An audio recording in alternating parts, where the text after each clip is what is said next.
What's good, my people? Welcome back to Zoe Life Live. I'm your host, Dame Zoe, and this is Petrodollar Part 2, how the petrodollar is driving us into World War III.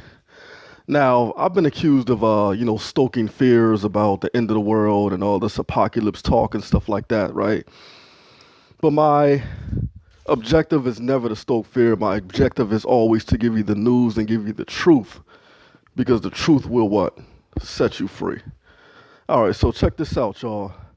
I ran across this article online. It's from an independent source here, new.euro.med.dk. All right, because I had some skeptics and cross my page and basically question a lot of the things that where I was getting my facts from and stuff like that. It's funny how y'all don't do that to CNN and Fox News, but anyway, tend to believe whatever they say because they said it. uh, yeah. Anyway, well, that's another video. But anyway, this article here says China's, Russia's, Syria's war on the petrodollar, U.S. threatening World War III in response. How more clear can you get than that? I mean, you really can't get any more clear than that. The headline alone shows you what the situation is. It is a civil war over in Syria, and we explained that in part 1, but I'll go over it again. Okay. China is making the yuan freely convertible with the Swiss franc, thus threatening the petrodollar, U.S.'s holy cow. That was a main reason for the wars against Iraq. Remember how we talked about how Iraq started to price his oil in euros and now he's dead. Okay, Libya, we talked about how Gaddafi was about to develop an African central bank called the dinar, with the currency called the dinar backed in gold. He's dead now, okay? And now Syria, which has also moved away from the dollar, which all abandoned the petrodollar. Now, how more clear can we get than that? If we scroll down, Russia set to launch test trading of its new domestic produced benchmark oil. It is expected to drive up the price of Russian oil, and it's depending on Brent pricing that may result in trading Russian oil in rubles. Okay, rubles, not dollars. In the Pentagon and the temple of the U.S. military industrial complex, the RAND Corporation, it is being assumed that the petrodollar should be protected through a great war. Now, what did I tell y'all in part 1? Now, let me just say, I don't know who these people are. I basically ran across this article online. It was basically one of the first articles that came up on Google. If you go to Google yourself and just type in petrodollar Syria, and this article is probably the 5th or 6th article that's going to come up, and you can read it for yourself, okay? In a symbolic blow to U.S. financial hegemony, Russia and China took a small step toward undercutting the domination of the U.S. dollar. Okay? I'm not going to go into a lot of the details, but listen, the dollar is under attack. We said in part 1 that this petrodollar system has resulted in America being very wealthy simply by launching a deal with the Saudis as well as the rest of the OPEC nations to price their oil in dollars, which made the dollar the #1 reserve currency. Why? Because in order to buy oil, which every country needs oil, right? In order to buy oil, you have to have dollars, which brought up the demand for the dollar, and is the reason why America is rich today. The reason why we are a superpower today. It is the petrodollar, y'all. Sorry to bust your bubble, but it's under attack.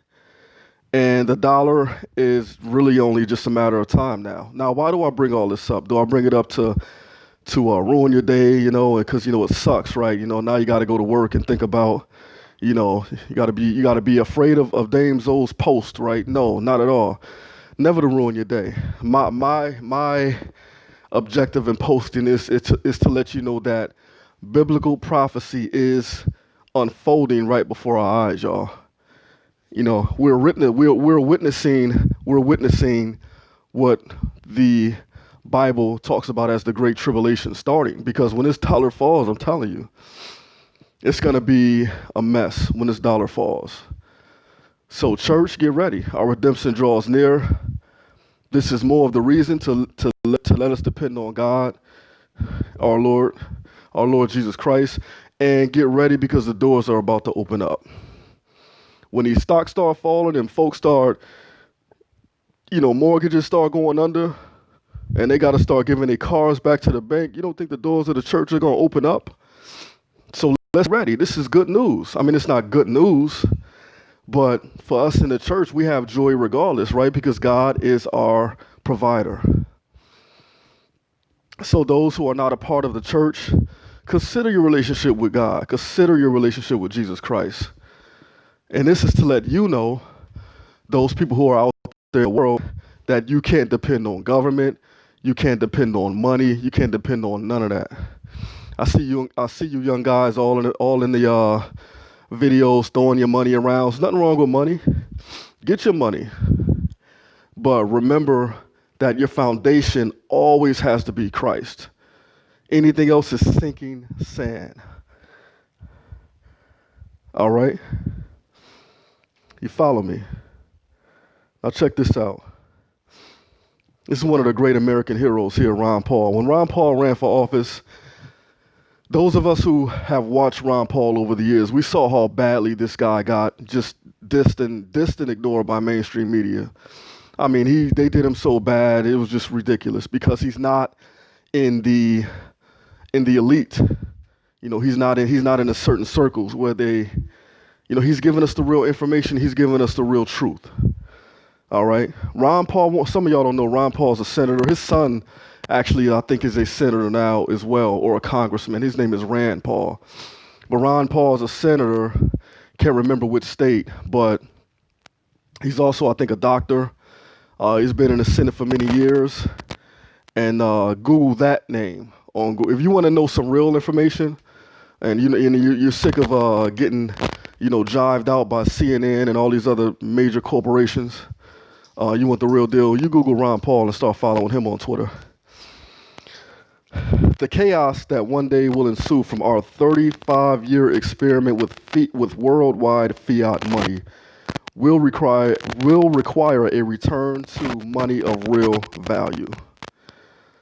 We will know that day is approaching when oil-producing countries demand gold or its equivalent for their oil rather than dollars for euros. The sooner the better. Now, what is fiat money? Fiat money is money with no value. We talked about in part one that the paper was really used to be symbolic of the amount of gold that you had in a bank. The paper was supposed to represent gold in your own personal bank. So your money, originally you were supposed to have gold in the bank, and that money was just a certificate to say this is how much gold I have in the bank. That's gone now. All you got is that piece of paper. It's fiat money. There's nothing that backs it. Okay? Now, some of you guys are going to, especially some of you ministers in the church are going to get on me and say I'm preaching against money. Not at all. This podcast is never about dissing money. It's always to show you the real and take the blinders off. The enemy has some of us blinded, man. And y'all gonna see, and we're gonna get on that in part 3. But church, look up, look alive. Our redemption is coming, all right? Don't put all your trust, don't put all your trust, and don't put all of your hope in money. Put it in God. Why? Because it is time for us to live the abundant life. Facebook.com/ZOE Life Live, or go to YouTube, type in ZOE Life Live. Why? Like I said before, it's time for us to live the abundant life. Please rate, comment, and subscribe. God bless you as always. I'm out.